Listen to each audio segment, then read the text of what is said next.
저기 줄 서세요. 복지관이라고 다 무조건 도와주는 곳 아니에요. 직원의 목소리가 차갑게 튕겼습니다. 쌀쌀한 바람이 유리문 틈 사이로 스며들었고 37 정태현이 굳은 손으로 지팡이를 꽉 움켜쥐었습니다.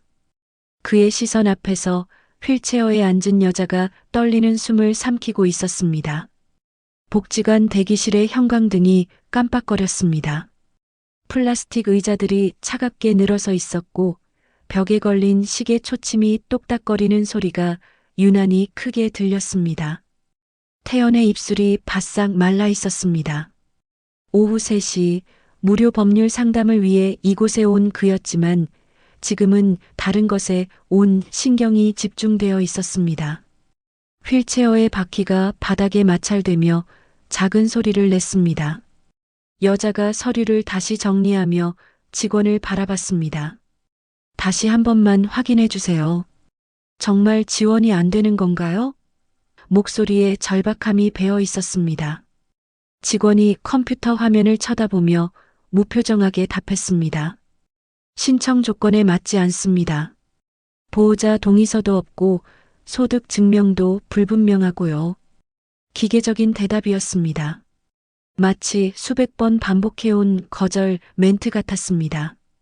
그 순간 태연의 눈이 흔들렸습니다. 휠체어에 앉은 여자의 옆모습이 또렷해졌습니다. 목선, 어깨의 라인, 귀에 걸린 머리카락까지 10년이 지났지만 여전히 알아볼 수 있었습니다. 그녀였습니다. 10년 전 이혼한 전처, 35 하윤설, 그리고 두 다리가 없었습니다. 태연의 가슴이 급격히 내려앉았습니다.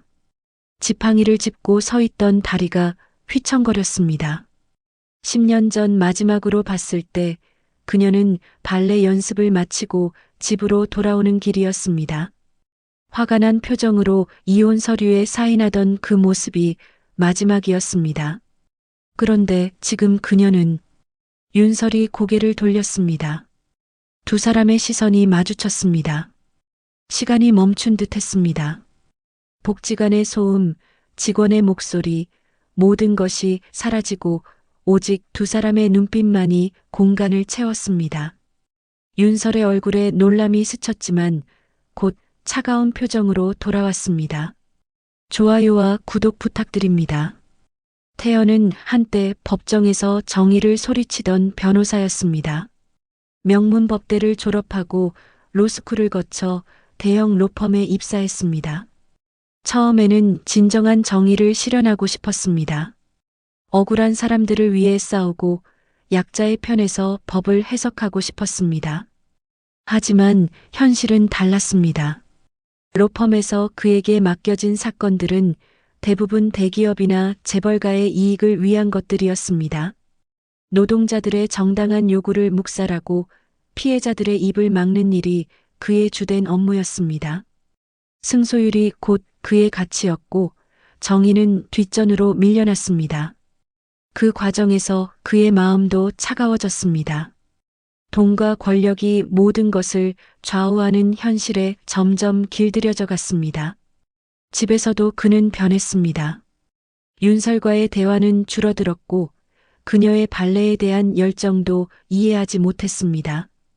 예술로 먹고 살 수 있겠냐는 말을 자주 했습니다. 결혼 생활에도 서서히 균열이 생겼습니다. 태연은 승진과 연봉에만 매달렸고 윤설은 점점 소외감을 느꼈습니다. 그들의 대화는 생활비와 미래 계획에 관한 것뿐이었습니다. 사랑은 어느새 의무가 되어버렸습니다. 그가 지금 이곳에 있는 이유는 무료 상담 봉사 때문이었습니다. 하지만 의무감이 아니라 속죄의 마음이었습니다. 몇 년 전부터 그는 자신의 과거를 돌아보기 시작했습니다. 얼마나 많은 사람들을 외면했는지, 얼마나 많은 정의를 짓밟았는지 깨닫게 되었습니다. 로펌을 그만둔 것도 그 때문이었습니다. 이제는 작은 개인 사무소를 운영하며 진짜 도움이 필요한 사람들을 위해 일하고 있었습니다. 하지만 그 모든 변화가 너무 늦었다는 생각이 들었습니다. 특히 윤설에게는 더욱 그랬습니다. 10년 전 이혼할 때 그는 위자료조차 제대로 주지 않았습니다. 내가 경제적 능력이 없으니까 이혼하는 거 아니야 라는 차가운 말을 던졌었습니다. 그 말이 얼마나 그녀에게 상처가 되었는지 지금에서야 알 것 같았습니다. 태연은 지팡이를 짚게 된 것도 1년 전이었습니다. 계단에서 넘어져 다리를 다쳤는데 완전히 회복되지 않았습니다. 걸을 때마다 아픈 다리가 그에게 겸손함을 가르쳐 주었습니다. 건강했을 때는 모르던 불편함과 사람들의 시선을 이제야 이해하게 되었습니다. 윤설은 한때 무대 위에서 별빛을 밟던 발레리나였습니다. 어린 시절부터 발레에 재능을 보였던 그녀는 국립발레단의 주역 무용수로 활동했습니다. 우아한 동작과 완벽한 기교로 관객들을 매료시켰습니다. 무대 위에서의 그녀는 한 마리 백조 같았습니다. 하지만 지금의 그녀는 그때와 너무 달랐습니다. 휠체어에 앉은 모습에서도 여전히 고든 자세가 느껴졌지만 우아함 뒤에 드러난 표정은 고요하되 강인했습니다. 세월의 무게와 고통이 그녀를 더욱 단단하게 만든 것 같았습니다. 허벅지 아래로 이어지지 않는 자리, 담요 아래의 빈 공간이 태연의 가슴을 찔렀습니다. 한때 무대를 누비던 그 아름다운 다리들이 이제는 없었습니다. 어떻게 이런 일이 일어날 수 있었는지 태연은 상상조차 할 수 없었습니다. 윤설의 손은 여전히 아름다웠습니다. 길고 가는 손가락들이 서류를 정리하는 모습에서 옛날의 우아함이 엿보였습니다. 하지만 그 손들이 지금은 휠체어를 굴리고 일상의 모든 것을 해결해야 하는 도구가 되어버렸습니다. 그녀의 머리는 단정하게 묶여 있었습니다. 예전처럼 화려한 헤어스타일은 아니었지만 여전히 아름다웠습니다. 하지만 그 얼굴에는 피로가 깊이 새겨져 있었습니다. 경제적 어려움과 사회적 편견 속에서 살아가야 하는 현실의 무게가 느껴졌습니다. 윤설이 입고 있는 옷도 소박했습니다. 검은색 터틀넥과 회색 가디건, 그리고 담요. 예전에는 명품 의류를 즐겨 입던 그녀였는데 이제는 실용성만을 고려한 옷차림이었습니다. 하지만 그런 그녀에게서도 여전히 품격이 느껴졌습니다. 태연은 그녀를 보며 복잡한 감정에 휩싸였습니다. 죄책감, 그리움, 안타까움이 동시에 밀려왔습니다. 만약 자신이 그때 더 따뜻했다면, 더 이해심이 많았다면 이런 일이 일어나지 않았을 수도 있다는 생각이 들었습니다. 윤설도 태연을 알아봤지만 그녀의 표정은 차가웠습니다. 놀람은 있었지만 반가움은 없었습니다. 오히려 피하고 싶어하는 기색이 역력했습니다. 그것이 태연에게는 더욱 아픈 일이었습니다. 복지관 직원이 서류를 다시 확인하며 고개를 저었습니다. 윤설의 얼굴에 실망이 스쳤습니다. 하지만 그녀는 포기하지 않았습니다. 다른 방법은 정말 없을까요? 간절한 목소리로 다시 물었습니다. 직원이 점점 짜증스러운 표정으로 쏘아붙였습니다. 생활 기록도 없고 보호자도 없고 치료비 증빙도 없다고요. 몇 번을 말씀드려야 알아들으시겠어요? 목소리에 명백한 불쾌감이 담겨 있었습니다. 윤설은 입술을 깨물었습니다. 차가운 바닥의 진동이 휠체어를 타고 그녀에게 전해졌습니다. 금속 발판에서 느껴지는 차가움이 온몸으로 스며들었습니다. 그녀의 손이 서류를 더 꽉 쥐었습니다. 종이가 구겨지는 소리가 작게 들렸습니다. 태연의 눈이 작게 흔들렸습니다. 예전에 그가 속해 있던 세계의 냉정함이 이곳에서도 그대로 반복되고 있었습니다. 시스템은 도움이 필요한 사람을 위해 있는 것이 아니라 시스템 자체를 보호하기 위해 존재하는 것 같았습니다. 윤설은 그를 못 본 척했습니다. 하지만 태연이 그곳에 있다는 것을 분명히 알고 있었습니다. 그녀의 어깨가 미세하게 경직되어 있었습니다. 과거의 상처가 다시 떠오르는 것을 억누르려는 듯 했습니다. 보호자 동의서요? 윤설이 다시 물었습니다. 가족이 없으면 어떻게 해야 하나요? 그녀의 목소리에 절망이 섞여 들어갔습니다. 가족이 없다는 것, 혼자라는 것이 얼마나 큰 약점이 되는지 현실이 보여주고 있었습니다. 직원은 매뉴얼을 넘기며 기계적으로 답했습니다. 그럼 법정 대리인이나 후견인이 있어야죠. 아니면 사회복지사를 통해서. 하지만 그 말조차 별로 도움이 되지 않는다는 투였습니다. 태연이 한 걸음 앞으로 나서려다가 멈췄습니다. 지금 나서면 윤설이 더 불편해할 것 같았습니다. 하지만 이 상황을 그냥 지켜보고만 있을 수도 없었습니다. 그의 마음속에서 변호사로서의 정의감과 전 남편으로서의 죄책감이 충돌했습니다. 윤설의 휠체어가 뒤로 조금 물러났습니다. 포기하려는 기색이 역력했습니다. 알겠습니다. 다른 곳을 알아보죠. 목소리는 담담했지만 그 안에 숨겨진 절망을 태연은 느낄 수 있었습니다. 복지관의 형광등이 다시 깜빡거렸습니다.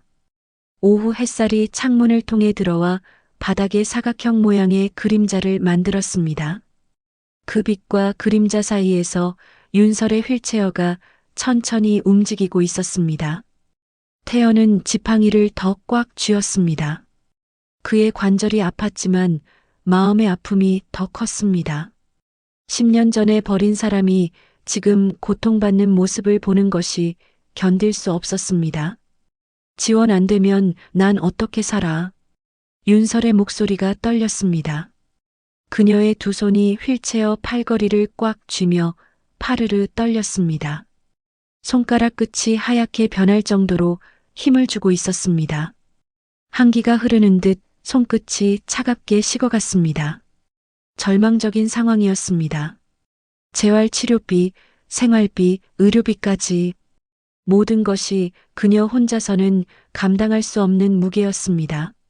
장애인으로 살아간다는 것이 얼마나 많은 경제적 부담을 의미하는지 그 현실이 적나라하게 드러나고 있었습니다.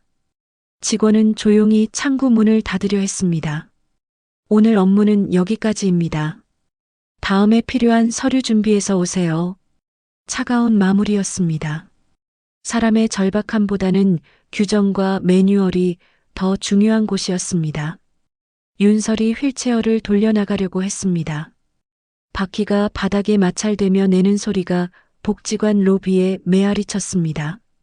그 소리가 태연의 귀에는 절망의 신호처럼 들렸습니다. 태연의 다리가 움직였습니다. 지팡이를 짚고 윤설을 따라가려고 했습니다. 하지만 그녀가 먼저 그를 보며 고개를 저었습니다. 따라오지 마. 짧고 단호한 말이었습니다. 윤설아. 태연이 그녀의 이름을 불렀습니다. 10년 만에 부르는 이름이었습니다. 입에서 나오는 그 이름이 어색하면서도 그리웠습니다. 하지만 윤설은 돌아보지 않았습니다. 복지관 로비에 있던 다른 사람들이 두 사람을 쳐다봤습니다. 무언가 일어나고 있다는 것을 직감한 듯 했습니다. 하지만 아무도 개입하려 하지 않았습니다. 각자의 문제로도 충분히 힘든 사람들이었기 때문입니다. 윤설이 복지관 출입구로 향했습니다. 자동문이 열리며 차가운 바람이 들어왔습니다. 겨울 오후의 쌀쌀함이 로비 안까지 스며들었습니다. 그녀의 어깨가 추위에 움츠러들었습니다. 태연은 그 순간 깨달았습니다. 자신이 지금까지 얼마나 안일하게 살아왔는지를. 복지관에서 봉사한다고 해서 자신이 선한 사람이 된 것은 아니었습니다. 정작 자신과 가장 가까웠던 사람의 고통은 전혀 모르고 있었던 것입니다. 윤설의 뒷모습이 점점 멀어져 갔습니다. 휠체어를 혼자 굴리며 복지관을 나서는 그녀의 모습이 태연의 가슴을 무겁게 눌렀습니다. 한때 무대 위에서 날아다니던 그녀가 이제는 이런 현실과 싸우고 있었습니다. 복지관 직원이 태연을 보며 말했습니다. 변호사님, 상담 시간이 됐는데요. 하지만 태연의 마음은 이미 윤설을 따라 복지관 밖으로 나가 있었습니다. 윤설이 서류를 정리하다가 실수로 한 장을 떨어뜨렸습니다. 바람에 날려 태연의 발 앞까지 굴러왔습니다. 그가 몸을 숙여 그 종이를 주우려는 순간 그 내용을 보게 되었습니다. 교통사고 피해자 재활비 지원 중단 통지서. 태연의 손이 떨렸습니다. 서류에는 사고 날짜, 병원명, 그리고 보험사 이름이 적혀 있었습니다. 더 충격적인 것은 치료폭이 서명란에 찍힌 도장이었습니다. 그 도장을 태연은 너무나 잘 알고 있었습니다. 김앤파트너스 법무법인. 태연이 10년 전까지 몸담았던 로펌의 도장이었습니다. 그의 호흡이 멎었습니다. 무릎이 급격히 약해지면서 지팡이에 더 의존하게 되었습니다. 이런 우연이 있을 수 있을까요? 윤설이 돌아와서 서류를 가져가려 했습니다. 하지만 태연이 그 종이를 놓지 않았습니다. 이게 뭐야? 목소리가 갈라졌습니다. 그의 눈이 서류를 계속 응시했습니다. 내 거야. 돌려줘. 윤설이 차갑게 말했습니다. 하지만 태연은 그 서류에서 더 많은 것을 발견했습니다. 사고 날짜가 10년 전 자신들이 이혼한 바로 그 주였습니다. 윤설아, 이 사고가. 태연이 말을 이어가려고 했지만 윤설이 서류를 낚아챘습니다. 종이가 찢어지는 소리가 났습니다. 반쪽은 태연의 손에, 반쪽은 윤설의 손에 남았습니다. 찢어진 서류 조각에서 더 많은 진실이 드러났습니다. 보험사와의 합의 과정, 재활치료 거부 사유, 그리고 법적 대리인 란에 적힌 변호사 이름들. 태연은 그 이름들을 알고 있었습니다. 모두 자신의 동료들이었습니다. 너희 로펌이 이 일을 담당했던 거야? 태연의 목소리가 떨렸습니다. 윤설은 대답하지 않았습니다. 하지만 그녀의 침묵이 곧 답이었습니다. 태연의 머릿속에 10년 전의 기억들이 파편처럼 떠올랐습니다. 그 무렵 로펌에서 교통사고 관련 사건들이 많았습니다. 보험사를 대리해서 피해자들의 보상금을 최소화하는 일이 주된 업무였습니다. 그때 태연이 중얼거렸습니다. 자신이 직접 담당하지 않았더라도 그 시스템의 일부였습니다. 윤설의 고통에 간접적으로라도 책임이 있을 수 있었습니다. 윤설이 휠체어를 뒤로 빼며 말했습니다. 이제 알았으니까 그냥 가. 10년 전처럼. 그녀의 목소리에는 분노보다는 체념이 더 많이 담겨 있었습니다. 복지관 로비가 갑자기 조용해졌습니다. 다른 사람들도 두 사람의 대화를 의식하고 있는 것 같았습니다. 태연은 찢어진 서류 조각을 바라보며 현실을 받아들이려 애썼습니다. 저 도장, 내가 다니던 로펌이잖아. 태연의 목소리가 떨렸습니다. 그의 얼굴이 창백해지며 지팡이를 더 꽉 쥐었습니다. 10년 전의 퍼즐 조각들이 맞춰지기 시작했습니다. 그때 그가 처리했던 수많은 사건들 중에 윤설의 사고도 포함되어 있었을 가능성이 높았습니다. 윤설이 조용히 그를 바라봤습니다. 그녀의 눈에는 더 이상 놀람이 없었습니다. 오히려 예상했다는 듯한 표정이었습니다. 이제 알았구나.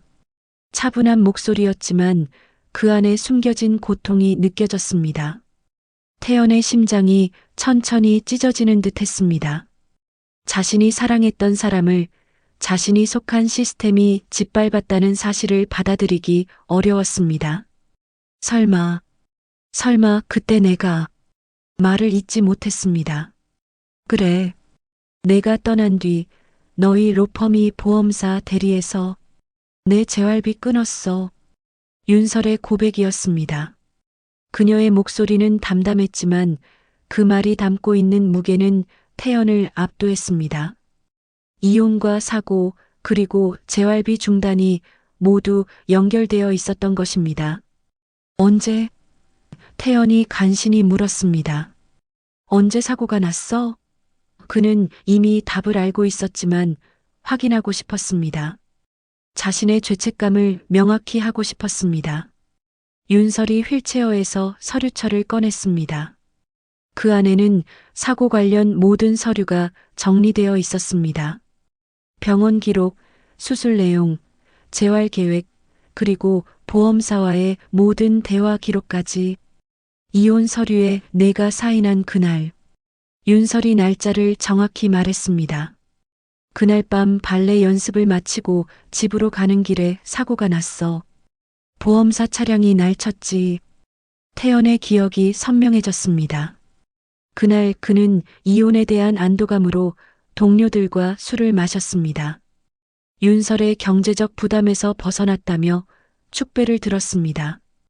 그 시간에 윤설은 생사의 갈림길에서 싸우고 있었던 것입니다. 너 때문에 이혼했는데 내 회사가 내 다리까지 가져갔어. 윤설의 목소리에 처음으로 분노가 섞였습니다. 아이러니하지? 내가 경제적 부담이라며 날 버린 남자의 회사가 나를 완전히 무력하게 만들었다니. 복지관 주변 사람들이 웅성거리기 시작했습니다. 두 사람의 대화가 점점 커지고 있었고 사연이 심상치 않다는 것을 느끼고 있었습니다. 태연은 그 순간 자신이 얼마나 잔인한 사람이었는지 깨달았습니다. 사랑한다고 했으면서도 어려울 때 외면했습니다.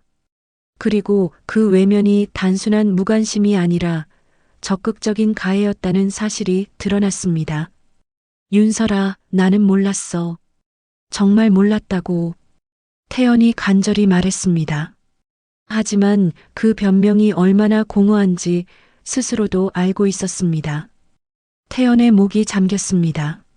말이 나오지 않았습니다. 10년 동안 자신이 얼마나 큰 죄를 지고 살았는지 이제야 알게 되었습니다.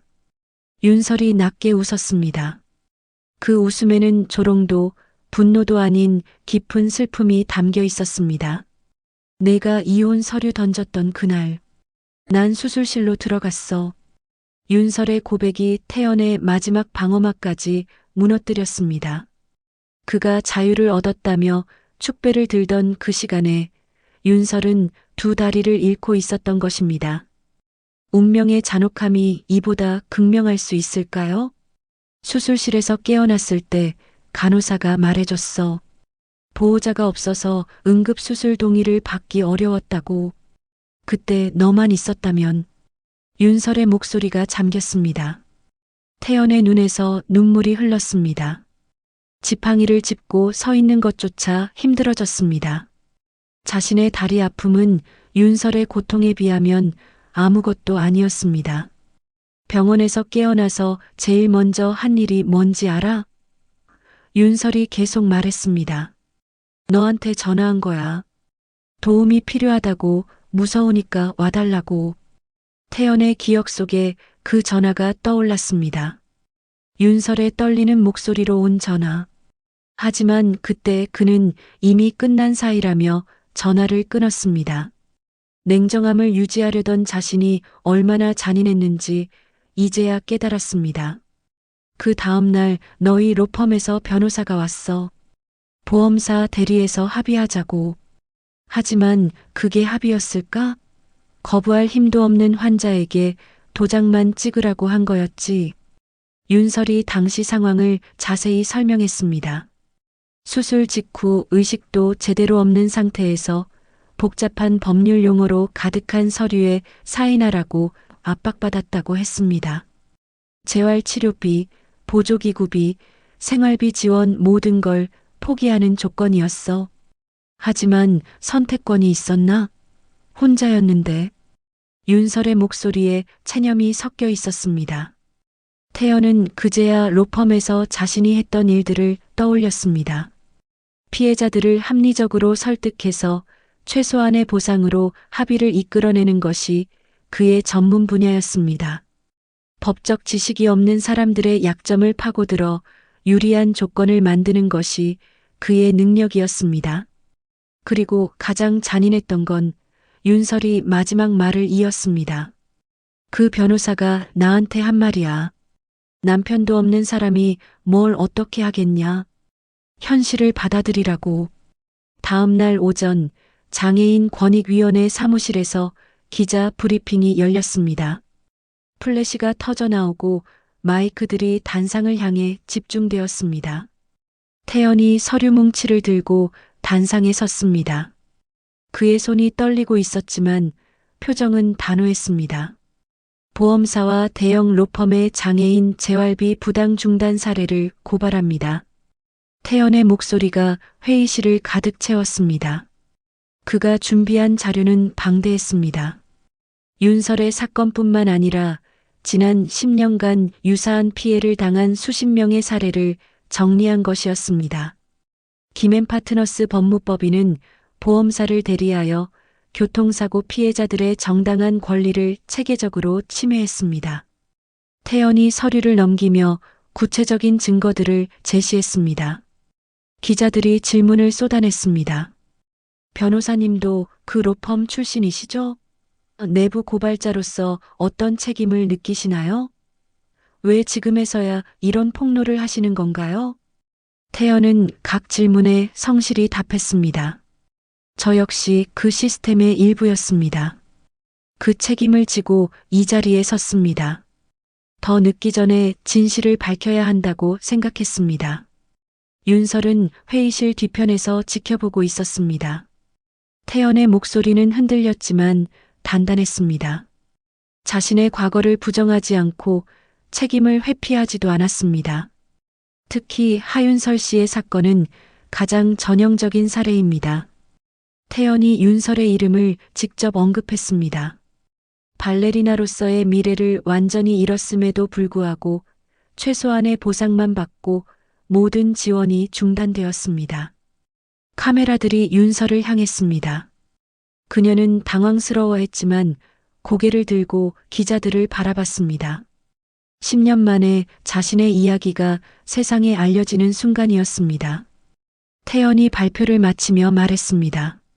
저는 변호사로서 그리고 이 사건에 연루된 당사자로서 끝까지 책임지겠습니다. 피해자들의 권리 회복을 위해 모든 법적 수단을 동원하겠습니다. 브리핑이 끝난 후 윤설이 태연에게 다가왔습니다. 왜 이런 일을 하는 거야? 그녀의 목소리에는 여전히 경계심이 있었습니다. 속죄해야 할 일이 너무 많아서. 태연이 솔직하게 답했습니다. 그리고 이제야 진짜 변호사가 되고 싶어졌어. 한 달 후 김앤파트너스 법무법인 대표가 공식 사과문을 발표했습니다. 피해자들에게 충분한 보상과 지원을 하지 못한 점 깊이 사과드립니다. 언론과 시민사회의 압박 속에서 어쩔 수 없는 선택이었습니다. 보험사들도 제재를 받았습니다. 금융당국에서 업무정지 명령을 내렸고 피해자 보상 기금을 설치하도록 했습니다. 윤설을 비롯한 수십 명의 피해자들이 재활 지원 승인을 받았습니다. 복지관 옥상 정원에서 바람이 스쳤습니다. 태연이 윤설 옆에 조용히 앉았습니다. 지팡이를 옆에 놓고 그녀와 같은 높이에서 도시를 바라봤습니다. 둘의 그림자가 서로 닿았습니다. 미안해. 태연이 말했습니다. 너무 늦었지만 정말 미안해. 윤설은 대답하지 않았습니다. 하지만 그의 사과를 들어주고 있었습니다. 10년 동안 기다렸던 그 말을 드디어 들을 수 있었습니다. 용서해달라는 말은 안 할게. 태연이 계속 말했습니다. 그건 너무 이기적인 요구일 테니까. 그냥 내가 할 수 있는 일을 계속하고 싶어. 윤설이 처음으로 그를 바라봤습니다. 변했네. 예전에 너라면 합리화하고 변명했을 텐데. 많이 늦었지만 사람은 변할 수 있나 봐. 태연이 쓴웃음을 지었습니다. 윤설의 재활치료가 다시 시작되었습니다. 최신 의료기술로 의족을 착용하고 걷는 연습을 하고 있었습니다. 발레리나로 돌아갈 수는 없지만 새로운 형태의 춤을 배우고 있었습니다. 태연은 공익 변호사로 활동하며 비슷한 피해자들을 돕고 있었습니다. 경제적으로는 어려워졌지만 정신적으로는 더 건강해졌습니다. 진짜 정의가 무엇인지 배워가고 있었습니다. 두 사람이 다시 가까워진 것은 아니었습니다. 하지만 서로를 이해하게 되었습니다. 과거의 상처는 완전히 치유될 수 없지만 그 상처에서 더 나은 미래를 만들어갈 수 있다는 것을 알게 되었습니다. 윤설이 태연에게 말했습니다. 내가 진심으로 변했다는 걸 보여줬으니 이제 진짜 시작이야. 말이 아니라 행동으로 계속 증명해. 정의를 잃은 승리는 결국 자신을 잃는 길이었습니다. 하지만 늦었지만 진실을 마주한 용기가 두 사람 모두에게 새로운 시작을 가능하게 했습니다. 사랑은 끝났지만 서로에 대한 존중은 새롭게 시작되었습니다. 감사합니다. 구독, 좋아요는 큰 힘이 됩니다.